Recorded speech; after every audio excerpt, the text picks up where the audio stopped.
إن الحمد لله نحمده ونستعينه ونستهديه ونستغفره ونعوذ بالله من شرور أنفسنا ومن سيئات أعمالنا من يهدي الله فهو المهتدي ومن يضلل فلا هادي له. أشهد أن لا إله إلا الله وحده لا شريك له وأشهد أن محمدا عبده ورسوله. الذين آمنوا اتقوا الله حق تقاته ولا تموتن إلا وأنتم مسلمون. يا أيها الناس اتقوا ربكم الذي خلق منها زوجها وبث منهما رجالا كثيرا ونساء واتقوا الله الذي تساءلون به والأرحام إن الله كان عليكم رقيبا.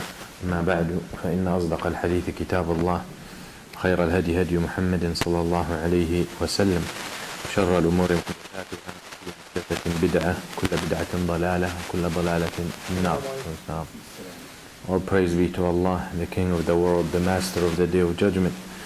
I bear witness no one is worthy of Allah subhanahu wa ta'ala, and I bear witness that Muhammad sallallahu alayhi wa sallam is the last and greatest messenger, was sent to mankind to bring them out of the darkness of this world to the light of this world and the hereafter, and from the injustices of religions to the justice of Islam. Today, inshallah, we reach a short chapter and or a short section of this chapter, the transactions, and it might be not very related to us in our life. Before that,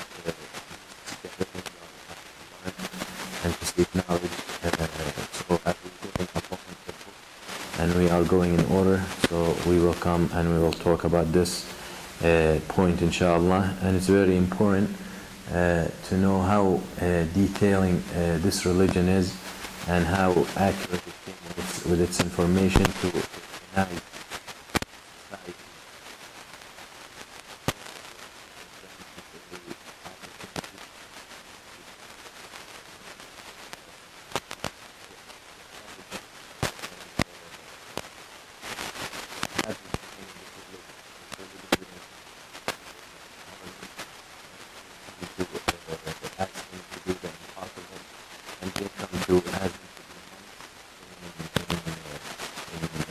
Places only worshiping God, and then ask them to be celibate and all these things.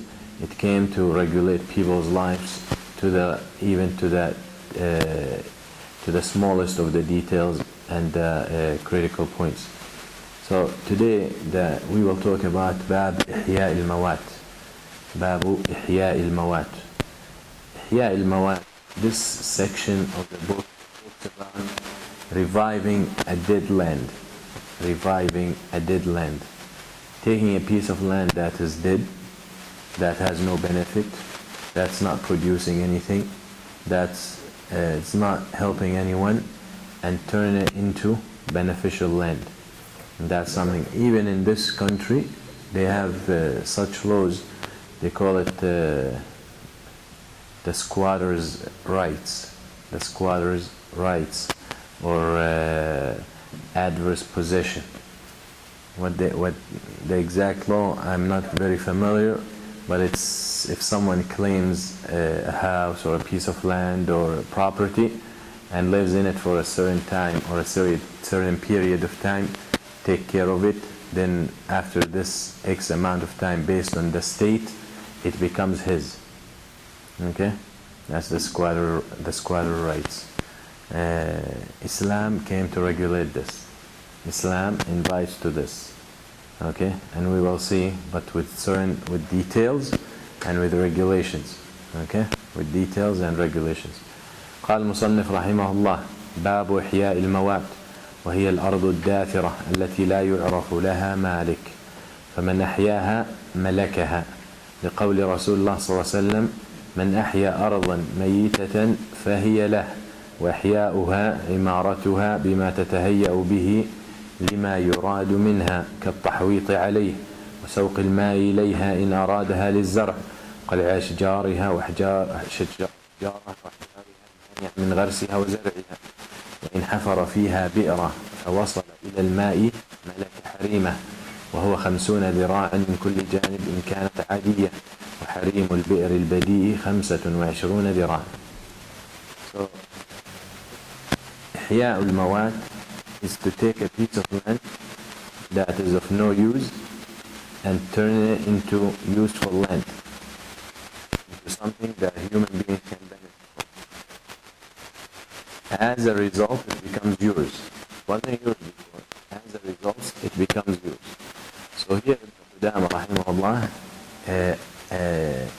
identify and explain to us what Ihya'ul Mawat means and which land you can do that with, okay? And what the things you can do with this land, and who gives you permission, or do you need a permission? So all these details we will talk. And once you have it, how much can you have? And these points we will talk about inshallah. So when he identified or gave the definition of al-ard or al-mawat, Ihya'ul Mawat, يعني reviving the dead land, because al-mawat and al-maut, all these names for something that is dead, for a human being, something that is dead, meaning the soul has left the body. That is the definition of death, okay? That is the meaning of al-maut. وتعالى وآية لهم الأرض الميتة أحييناها وأخرجنا and it's a sign for Allah subhanahu wa ta'ala in Surah Yasin. Talks about the signs in this world. Some of his signs and miracles, he said الأرض الميتة. One of those signs is the dead land.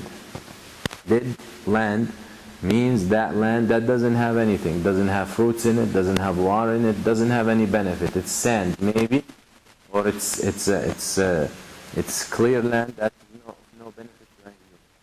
It's a sign that Allah turns this land that at one point was impotent and not giving anything into a heaven, into a paradise, into a garden where it gives fruit and gives benefits to people. That's when it's grown and that's when it's taken care of and it's farmed. So the point is Allah used the word mayta, maytan, mawat to mean the same thing when it comes to the land. اصطلاحا الأرض المنفكة عن الاختصاصات وملك معصوم. First, we see which land now we're talking about. Which land can I go in?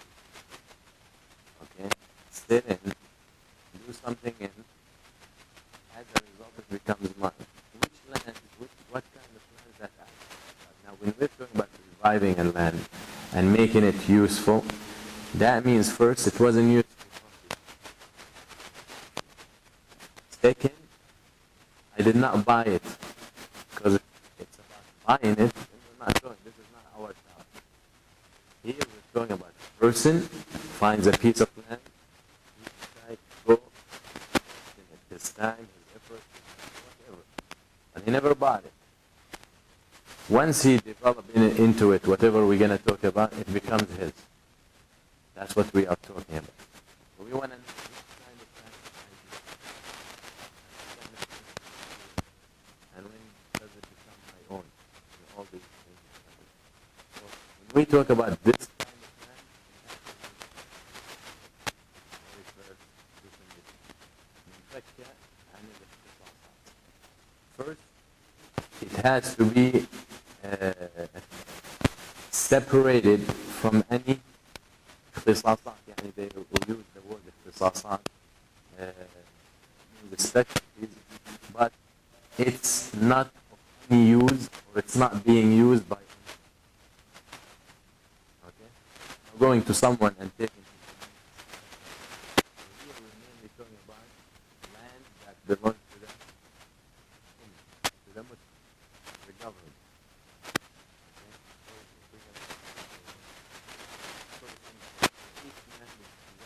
Person. The rest of the land to the state.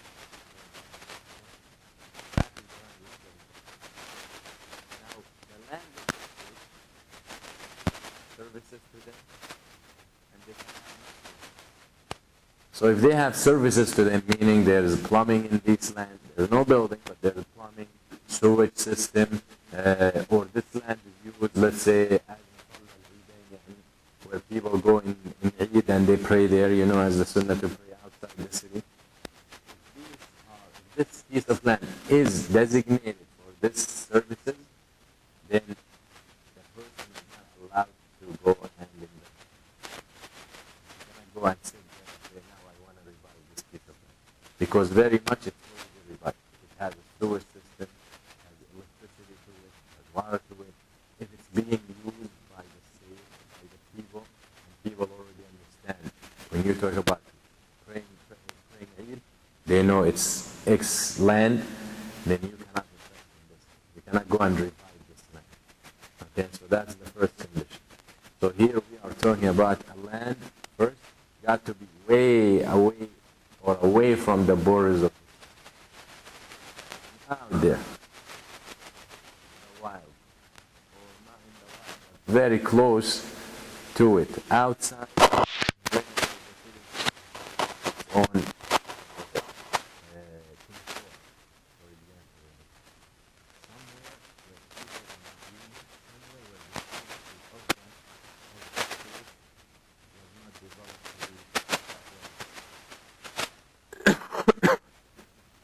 ومنفكة ومنفكة عن الصفحات ومنفكة عن ملك معصوم. And it's not owned by anyone who's protected by it.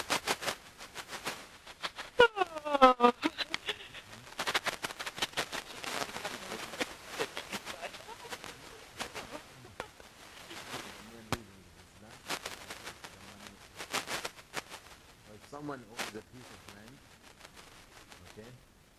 You can't go and revive that land because it belongs to him, and under the law, he's protected. Who else? The dhimmi. The dhimmi is someone who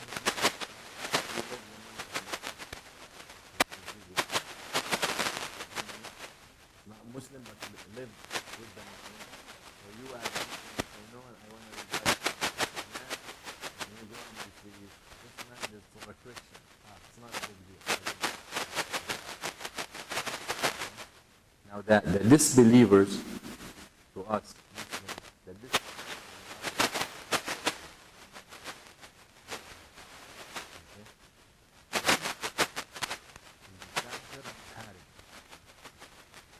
the disbeliever who's fighting us, and this person should be fought back.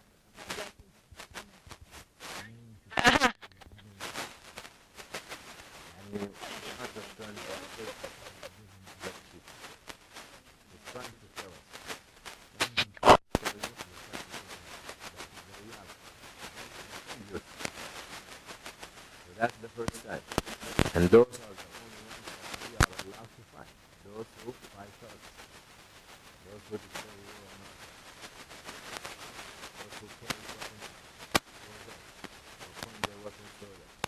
Those are the disbelievers that we are allowed to fight. Then we have the second type of Muslims, are the Ahl Dhimma. Those who live under the protection of the Muslims. The non-Muslims who live in Muslim state, and those not required to pay the zakat like Muslims, but they are required to pay tax. A tax for them is protected by the Muslims. It's a fee to be protected by the Muslims. So if there is a war, if the enemy attacks the Muslims, they don't have to fight. It's the Muslims' obligation to protect them. Who are the minority, non-Muslims, the majority of Muslims. You also have Mu'ahid. The Mu'ahid who is not Muslim, but the Muslims have a treaty with him. The treaty. You know,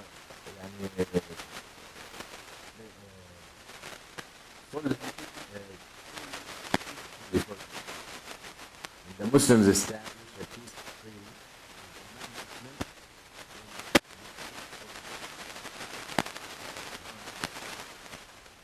Actually, the Prophet and the third type or the fourth type. The fourth type is the non-Muslim or believer.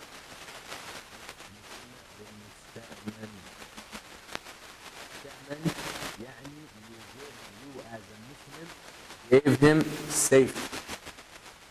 When you tell him, يعني the Prophet أجرنا من أجرك يوم هانئ, يعني non-Muslim living in there, he comes, he asks for you, ask for a Muslim. They say they are Muslims trying to kill him. You just tell him that. And he comes to you and he asks you, so you are under my protection. You as a Muslim, as a single individual, then this person is around to be harmed. So those are the 4 types. The first type, the non-Muslims who are fighting us, and those are fought back. And the other 3, يعني مستأمن also, let's say for example, when a Muslim state or an embassy state gives a visa, okay, Muslim country gives a visa to a non-Muslim to go visit. That visa is like a declaration of safety. يعني we give you protection. So this automatically becomes haram on a Muslim to harm him.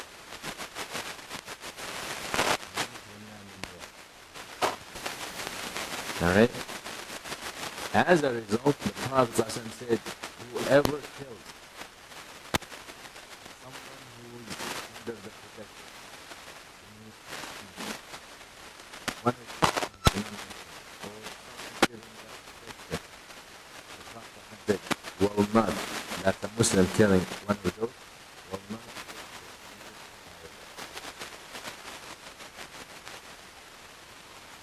tell me this religion is the religion.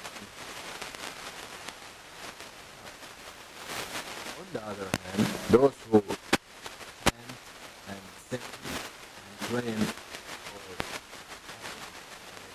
about the blood and about the people, they don't hesitate to bomb the whole city, the whole country, with numbers, hundreds or hundreds of thousands.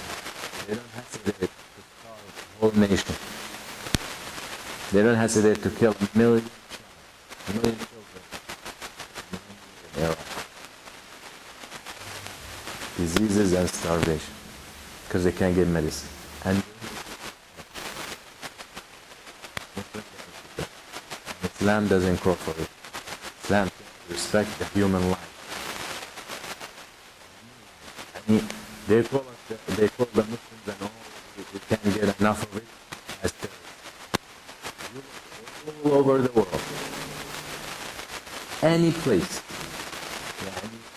90% of the places where they are war, or another foreign country or foreign force came into that land and started bloodshedding, started killing people in that land, you find that land to be a Muslim land. طيب. We said it's the right of every, forget about religion, it's the basic rights of every human being when he's attacked in his house to retaliate, to defend. So why is it that Iraqi in Iraq is the terrorist? Why is it the Afghani in Afghanistan is the terrorist? Why is it the Chechen in Chechnya is the terrorist? Why is it that Kosovan and the Bosnian are terrorists? Why the Palestinians are terrorists? They are the ones being attacked in their own land. Where is the justice? If America is to be attacked tomorrow by a foreign country, most probably the Muslims will be part of the army. Because that's where they are. I mean, Americans in their civil books and in their government academic courses in school, they pride themselves of how they face the British and how they got their freedom. طيب. Support.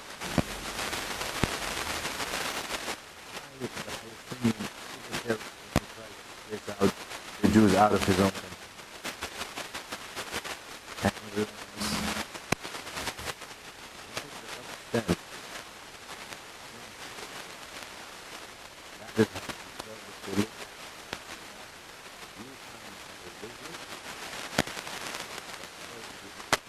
division, categorization, Muslim. Whoever is infidel, kill him. Where do you see that? Where does it say that? We just give you what peace be upon himself. He's protected. Even if he's non-Muslim, will not get paradise. Yeah, will not enter paradise. If you want to take it down, will be punished. That is our religion. But is that the image they want? And they want to show to people? Of course not. Anyway.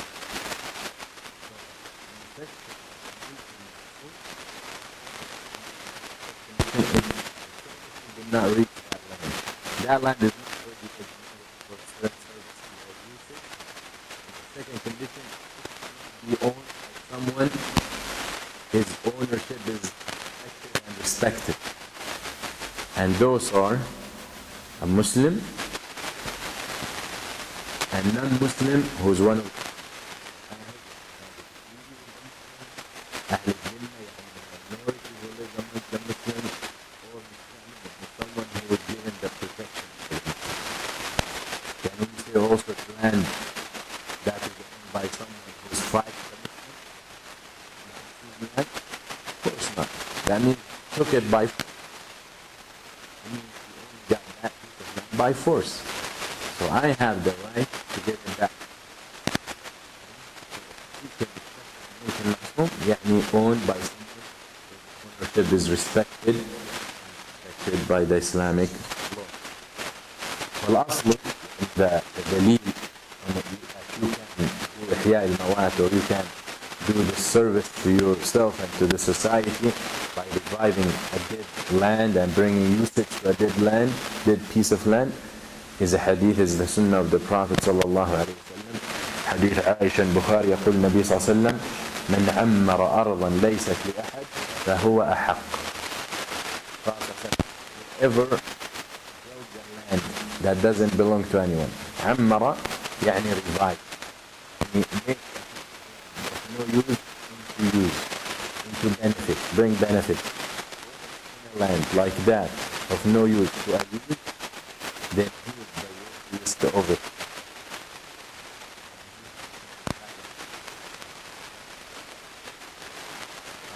Said, لأحد يعني it doesn't belong to someone.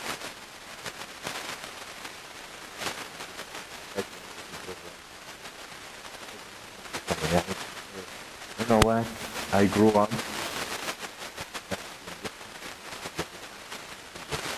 No one ever touched. No one tried to build something in it. No one tried to farm it. No one tried to do anything. They go and do it. If this piece of land belongs to someone, most probably it does, you can't do that. Okay? And if this piece of land has services in it already, electricity, sewage, services, whatever, you can. Alright? So very important. So the Prophet ﷺ said, لَيْسَتْ لِأَحَدٍ, يعني it doesn't belong to anyone. Not a person, and it doesn't belong to certain services. Hadith Sa'id, يقول النبي صلى الله عليه وسلم: من أحيا أرضا ميتة فهي له. Whoever revived a dead land, okay, a dead land, a land of benefits and use, then it's for him. And if you look at the wisdom of that, it's everywhere. So every time someone comes and make a piece of land, turn it, yani now with technology and all that, you can turn the desert into a garden. The desert. Okay? Look how much benefit it can bring back to yourself and to the society. But any person who gonna go to a piece of land, a dead land, and a piece of desert, and try to make it into a farm, that's gonna cost him a lot of money. Okay? So he's entitled for benefits. And one of those benefits that Islam brings to him is the ownership. The ownership. أخرج الطحاوي بسنده أن رجلا من أهل البصرة أتى عمر، من العراق يعني البصرة، كانت عمر بن الخطاب الخليفة، قال إن أرضا بالبصرة لا تضر بأحد من المسلمين وليست بأرض من الخراج، فإن شئت أن تقطعنيها اتخذها قضبا وزيتونا. كتب عمر إلى وليه أبو موسى الأشعري إن كانت كذلك فاقطعها له. يعني man came to the Khalifa Umar bin Khattab رضي الله عنه and tells him there's a piece of land in Basra no one is using, it doesn't belong to anyone and it's not part of the state, it doesn't belong even to the state and no one is using it. Can I use it? Can I use it to plant it, put olives in it so it can be beneficial? So Umar sent to his governor in Basra, Abu Musa al-Ash'ari. He told him, if this land the way this person described, then give it. Okay? But give it to him not as ownership, as we will see. Because we will see that the only time, when Umar said give it to him, meaning give him control over it, but not ownership yet. Because the Prophet ﷺ makes it clear, you have to revive it to own it. That's the point. Imagine if I go and sell in a land, I say I want to revive it. So the government will give you the title for it. And you don't do anything. What's the point? And you're going to go to the next land and the next land and the next land. And you're going to own everything. And now you start doing what? Start selling it. And you never benefit anyone from it.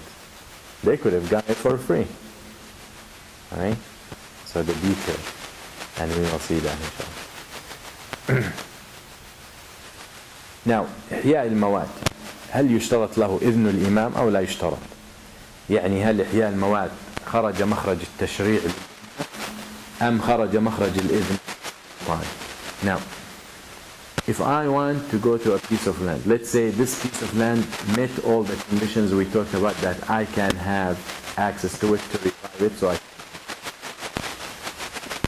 does the Sharia automatically allows me to do that? Yani I just find a piece of land that meets the condition, the criteria, and I sit in it and start building it? Or I have to get the permission of the leader, yani the Muslim ruler, whoever in charge of that province. Some of the scholars understood it that you have to have the permission from the leader. Some understand it, and that's al-Jumhur. The first opinion is al-Hanafiya. Some scholars understand it that you don't, because the Sharia allow you. So you find the land that meets the criteria and you go ahead and own it, or not own it, build it to own it. There is a third opinion which comes in between, and this is the, Allahu A'lam, the most correct. And this opinion says, in general, the Sharia gives you the green light to go ahead and do it without any permission. But if the leader, for some benefits, for some reasons, for the conditions, for the situation, sees that it's not beneficial to the society to allow people to do it on their own, yani to go to this plan and own it without the regulation, then you have to obey. Okay? Very important. Piece of land needs right here. Even if the majority, you go ahead and build it. You don't have to ask any permission. If you do what you're supposed to do in this land, it turns to be yours. Other opinions said, no, you have to ask the ruler. An opinion in the middle says, go ahead and do it as long as there is no restriction from the ruler. Usually, a ruler will put restriction only, yani a wise ruler will only put restriction when it's for the benefit of the whole. Yani he sees a benefit, maslaha amma yani. He sees a general benefit by not allowing people to do that, because it might create fights, might create disputations, might create war. So from his experience and his advisories and all that, he realized that the benefit, the overall benefit, is way more than the benefit of someone reviving a piece of land. Huh? Exactly. So from that point he says, I don't allow anyone without our approval. And you have to listen and obey.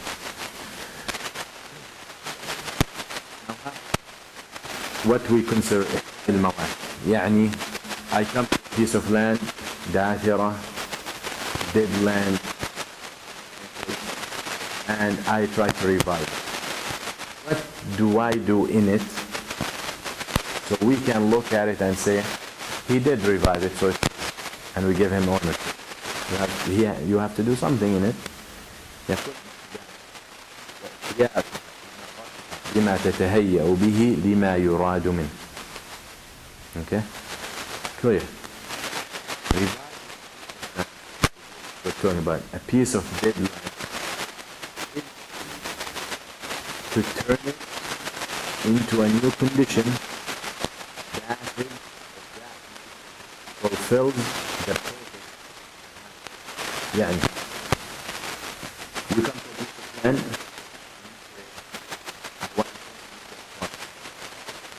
so you have to start doing things that have existing for us to say, well, that means he did it. And one of the things, you have to make sure there's water. Okay? And how you do that? Dig a well. Or get pipes or whatever it is. Service to the area. Or electricity. Or whatever the situation. If the land is desert and you want to make it a farm, you have to change the whole, the nature of the ground and the dirt. So the sign of a land turning it into a condition that fulfills the purpose behind the investment. Okay? Very important. To make it look like what you intend to. I want to turn it into a housing area. Well, show me the buildings. Right? Start throwing foundations and buildings and going up, then you're reviving it. Stuff like that. All right? I want a well in it. My investment is to dig a well so I can get water out of it and transfer it or transport it to some area where they need water. Well, show us a well. All right? So that's why إحياؤها عمارتها بما تتهيأ به لما يراد منه.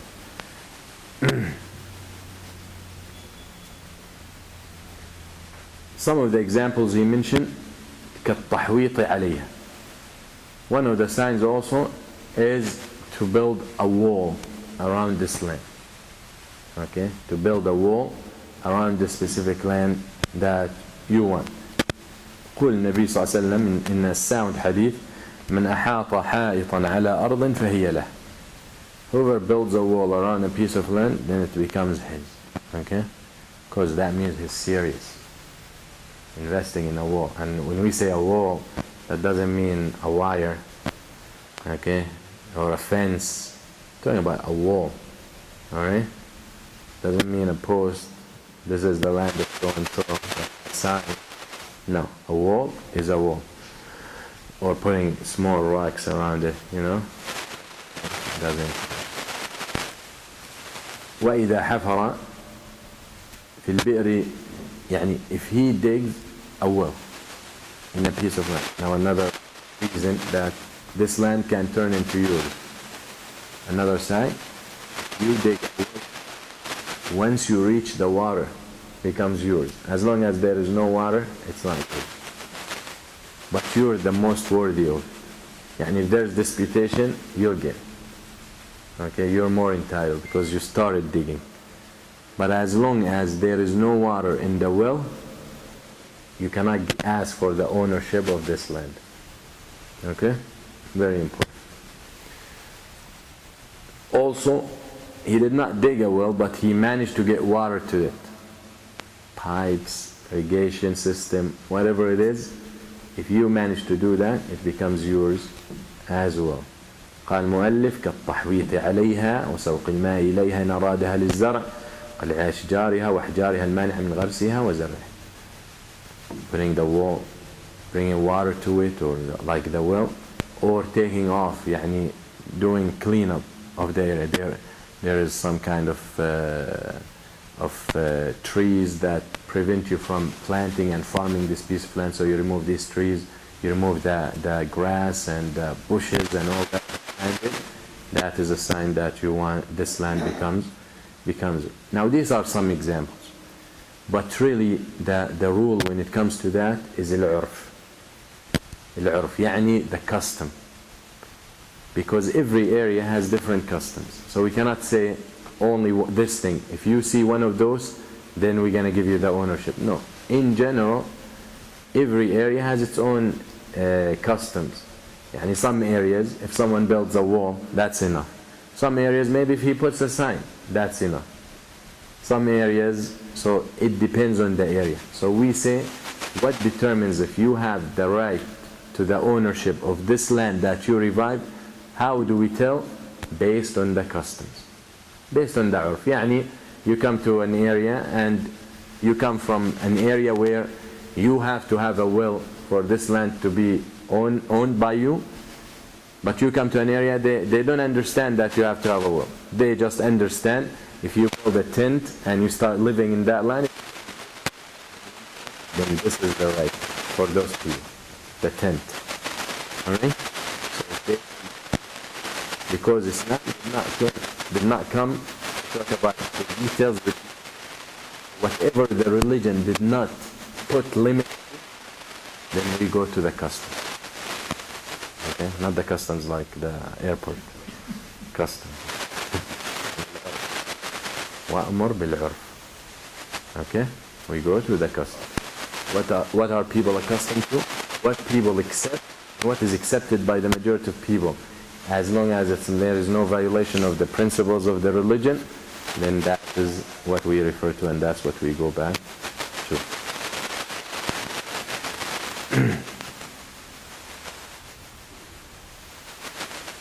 قال ابن قدامة, another book, another ابن قدامة, إذا ثبت هذا فإن الأرض تحيا دارا للسكن وحظيرة ومزرعة.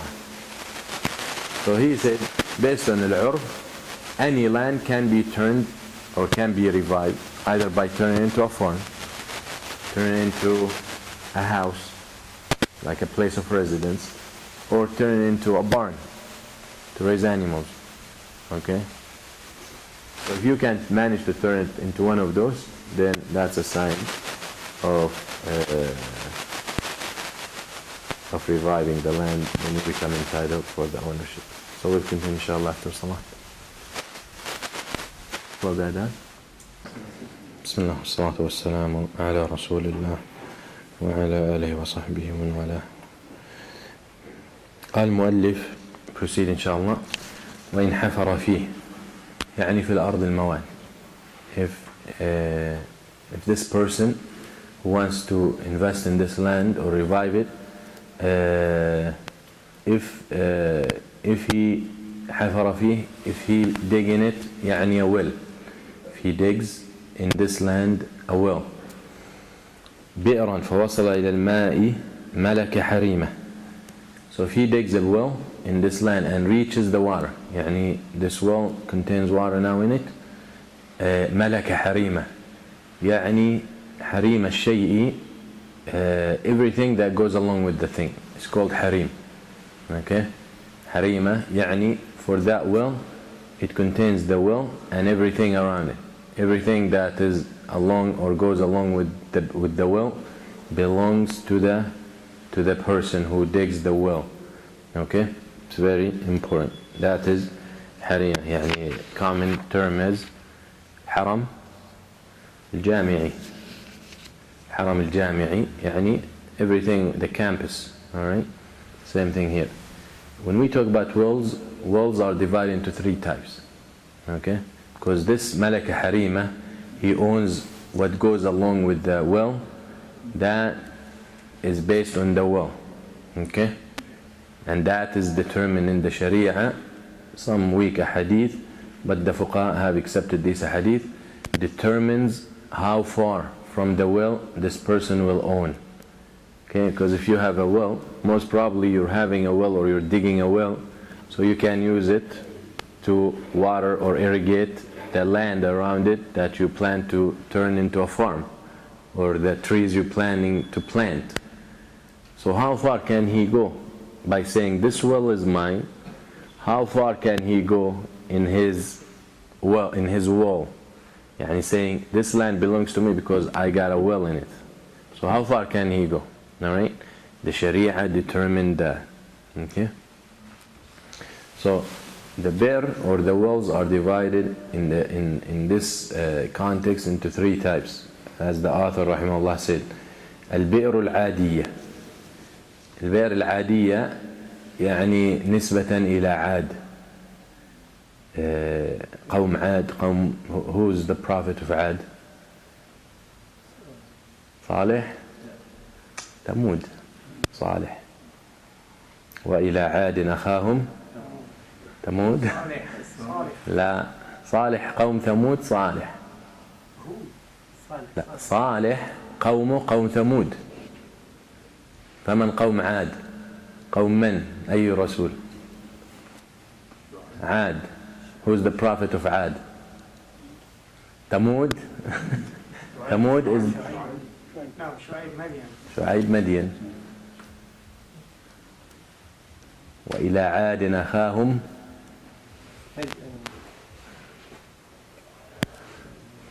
Who's the prophet was sent to Ad? What's the name?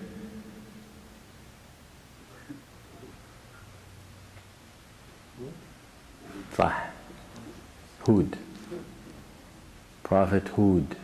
I don't know what that is in English. Hud? You're familiar with Prophet Hud? Hud? No? H-U-D. It's a prophet. But he's one of the very first prophets. Yani he's right after Nuh. And you know Nuh. Nuh alayhi salam, Noah, who after the flood, only the people who were saved are the people in the ark. Okay? But after Nuh, and Nuh is old. After Nuh, Hud. And you see in the stories of the prophets in the Quran, well, Allah will tell you the story of Nuh, and in Surah Yunus. Then after that, He'll tell you the story of Ad, of Hud. Okay? And the ayah actually we recited, أَلَمْ يَأْتِهِمْ مَثَلُ الَّذِينَ مِنْ قَبْلِهِمْ قَوْمِ نُوحٍ وَعَادٍ وَثَمُودٍ. Allah doesn't mention the name of Qawm Nuh. That's why He calls them Qawm Nuh. They don't have specific. But Qawm of Hud, they're named Ad. Qawm of Salih, named Thamud. Then you have Qawm Ibrahim, Qawm Lut, then Qawm Madian, يعني قوم شعيب عليه السلام وعلى رسول الله. فالبئر العادية called after Ad because it's old. Ad, the tribe of Ad that Prophet Hud was sent to long time ago. Okay? And Hud is one of the blank prophets. La. You figure it out. But the point is, old. Hud is so old. And his people, of course, old. So البئر العادية يعني the very old well. That's the first type. Very old well. يعني the well was in the land. In this land that he tried to revive, there was a well, but because it was too old, there was no water in it. Dry or dumped, يعني dirt in it, so there is no signs of water. So if he goes and clean it up, okay, and fixes it, and now there is water in it, then he will get X amount of land around it. Alright?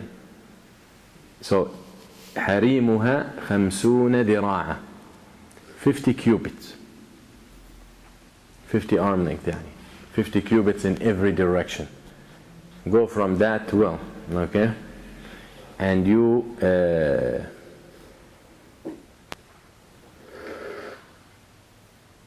from that well and you measure 50 cubits in each direction, the radius, okay, then that will be the land he owns. Okay, so he cannot go further. The second one, البئر البدية. Okay, البئر البدية. بئر البدية يعني brand new well. Okay, brand new well. And according to some weak hadith, 25 cubits. The radius is 25 cubits, arm length. Okay, ذراع. That's what he will be entitled to own. وبئر الزرع. بئر الزرع يعني the well that is only dig for farming. Because sometimes you dig well because you want to live next to it. You want to build a house. So you need source of water. It's in the middle of the desert of nowhere. You need water. Okay. But if the well was to plant around it, then it's 40 dirham. 40 cubits. That's what we'll own. 40 radius. So very much that's يعني على عجالة, very quick, this section. That's reviving the land, the dead land. Now next time inshallah we will talk about باب الجعالة أو الجعالة أو الجعالة, and that is we'll keep it until next week, okay? But this section is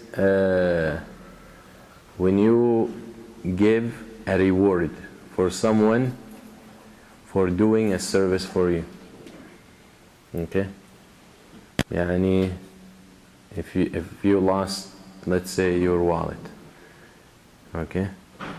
I will give $100 to the one who finds it. That's الجعالة or الجعالة or الجعالة والله يعني الأشهر الجعالة. Huh? Yeah, reward يعني. But we will talk about details. Yeah. Right? Bakshish? No, it's not bakshish. Bakshish. Alright? We'll talk about that because we give a lot of bakshish that we're not supposed to. We give a lot of tips we're not supposed to, and it's haram. Alright? So we'll stop here inshallah and we continue next time. Also, before I finish, just remember your brothers in Nigeria. Nigeria, the Muslims in Nigeria. Now Nigeria a few years back was 80% Muslims or 90%. And with the missionaries working hard on poor people, Christian missionaries working on poor people, يعني they give them the Bible with one hand and they give them the food with the other hand. Take the Bible, we'll give you the food. That's what they do. Now 50-50. Going to after the starving people. Okay? But the point is, for the last few days, the Christians had in Nigeria been slaughtering and committing genocides against the Muslim Nigerians. يعني every day they're finding 100, 150 people thrown in a well here. Muslims, kids, women, children, men, all people. So far more than 800, I think, been killed in a matter of 2 days. And they're still finding people. Okay? Wasn't the Muslims. But do you think anyone will dare to come out and say Christians are terrorists or Christianity is terrorist religion? They won't. So, and that's what we say. We say we blame those individuals who committed these genocides and this murdering. We're not going to generalize. Okay, we're not going to say everyone and we expect in return this is how they treat us. But it's not. It's all, when something bad, يعني you read in the news, every time a Muslim does something, doesn't matter what it is, doesn't matter what it is, okay? Even maybe killing a cat, an individual, but his religion is a Muslim. They will in the news يعني they will identify him as a Muslim. It's ridiculous يعني maybe his name is John Joe, right? Whatever it is, maybe he's a convert, whatever it is, If he does something that has nothing to do with the religion, has no basis, or whatever it is, always if it's negative, they always have to tell us, they're so good, they have to tell us that he's Muslim. But you don't see that with any other news, okay? You don't see them saying Christian guy, or even maybe the crime he's committing is related to his religion. But they don't identify him as, they won't say a Jew, okay? Jewish man kicked his dog. They won't do that. They will mention his name and that's it, move on. But if it's a Muslim guy, they will have to say he's a Muslim, as if it's nationality, yani. Or it's part of his name. And that is to give the wrong impression about Islam. The Muslim's reaction should not be a reaction of someone who needs to defend himself. And that's what's keeping us behind. Yani you find the Muslims always trying to gain the sympathy of the non-Muslims. We don't need that. They already made up their mind, a lot of them. And most of them are ignorant, they just follow whatever they hear. The Muslim needs to be proud of his religion, needs to stand up and be strong. When you talk with the tone of being defeated and you're just trying to justify it and gain the sympathy of people, people will not even listen to you. But when you stand firm and strong and proud of who you are and say, you guys say my religion is doing that and my religion doesn't do that. My religion says we do that, but with pride. Or someone like, you know, you guys are wrong, my religion doesn't say that, my religion is beautiful and peaceful. They won't listen. Be proud, be strong, okay? Be confident. People love someone who's confident. And it had influenced a lot of people. Because usually when you're weak and you're scared, and you seem to be scared, most probably people will look at you and say, most probably he has done something wrong, or he's trying to hide something. When you're proud, that means there's nothing I need to hide. So be like that, okay? Be like that. And you find the issue of Haiti and all that, it's a great cause to help the people there and to help people who are hurt and harmed anywhere. But the rationale and the reasoning behind a lot of Muslims doing that, they want to give good picture of Islam. That is fine, but not the way you're doing it. Good picture of Islam. Why we have to wait for a disaster and an earthquake to give good picture for Islam? Why we don't stand firm and strong? Why we have to wait for the media, for example, to come and video us or put us on the air while we're collecting cans for Haiti? So the point is, be proud. Every minute of your life, every moment of your life, every action you do, and present Islam the way it needs to be presented.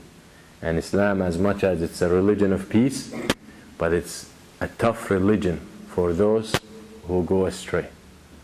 Yani Islam, you see you see genocides and you see famines and you see starvations around the world. The only reason they continue to exist because there is no accountability. And you look at all these organizations and these governments, they see a group of people or a country or an area having starvation or famine. What they do? Send them food, send them water, send them clothes. That's why the problem will continue. Islam is completely different. Islam will send the help, but with it will send the accountability. Yani, who caused this? Why these people starving? Why these people are in famine? Who did that to them? And Islam will fix the roots. Will fix the problem where it starts.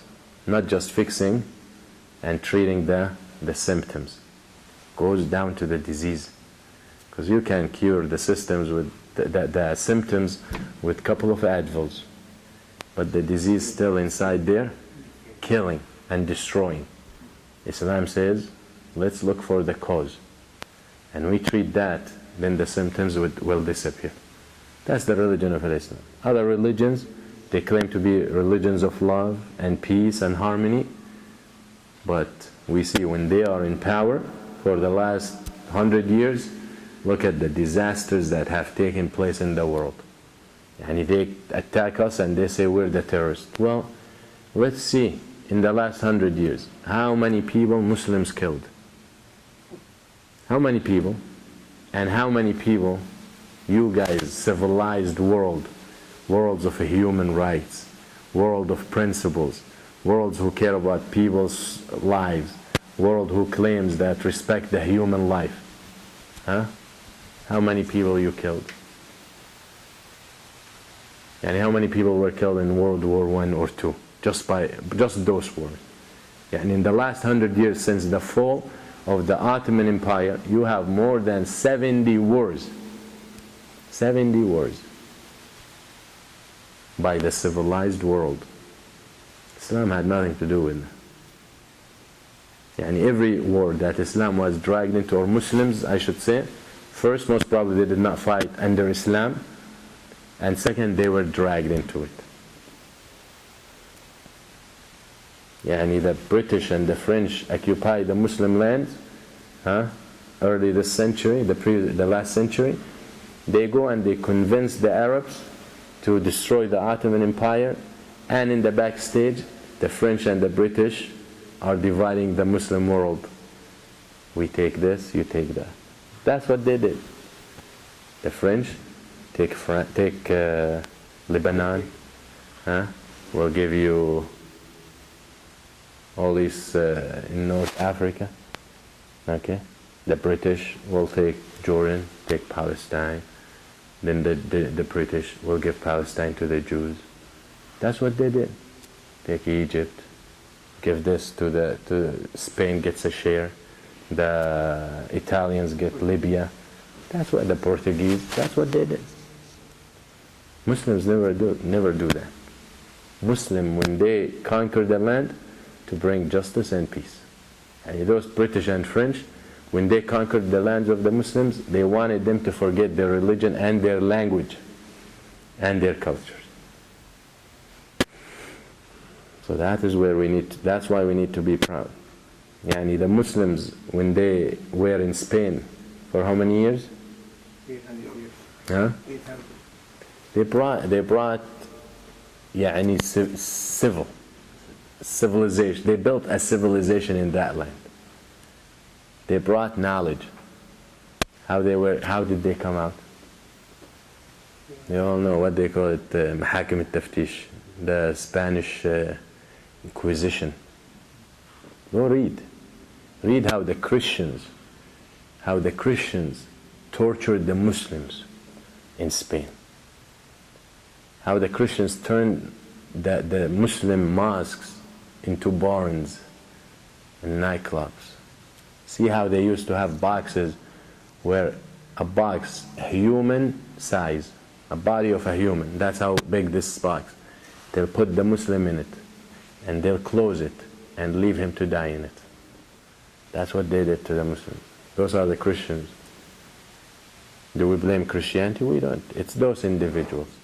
Because at the bottom of our hearts we know the origin of Christianity is the same origin of Islam. And there is no religion will call for this. They force the Muslims, either you become Christians or we kill you or we kick you out. That's what they did.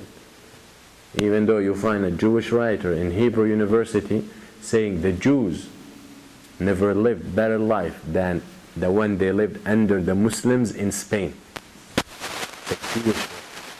ما شهدت به الأعداء. They are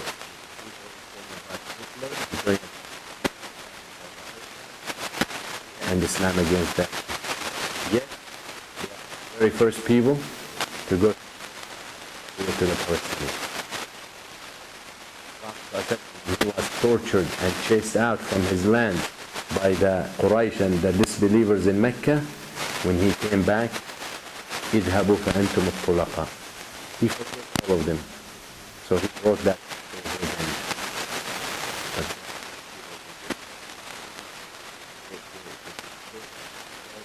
They were respected when Muslims were in charge of them. I know it for a fact.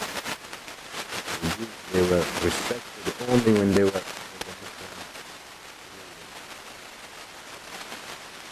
Now they're in power. But you read in the history, they were Christians like that.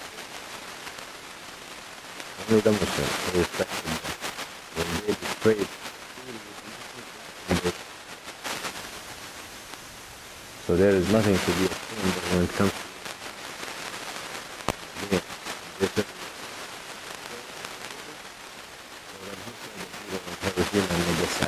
who killed Europe, who destroyed the Germans. Hundreds of thousands of people were killed between War I and II. That most probably people killed from that point before, until from the point where Allah created the earth. Wallahu a'lam, yani. It won't match. Huh? So we need to be knowledgeable of our religion. We need to be proud, not to be scared.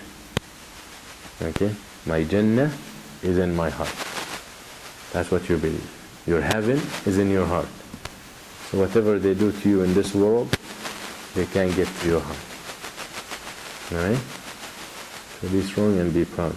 So inshallah, we make dua, yani remember your brothers in Nigeria and your Muslim brothers and the oppressed ones all over the world. We ask Allah subhanahu wa ta'ala to give them victory, and we ask Allah subhanahu wa ta'ala to protect them, and we ask Allah subhanahu wa ta'ala to help them. Subhanahu wa ta'ala who plot against them. قولوا قولي هذا واستغفر الله لي ولكم وصلى الله على سيدنا محمد. جزاكم الله خير. السلام عليكم ورحمة الله.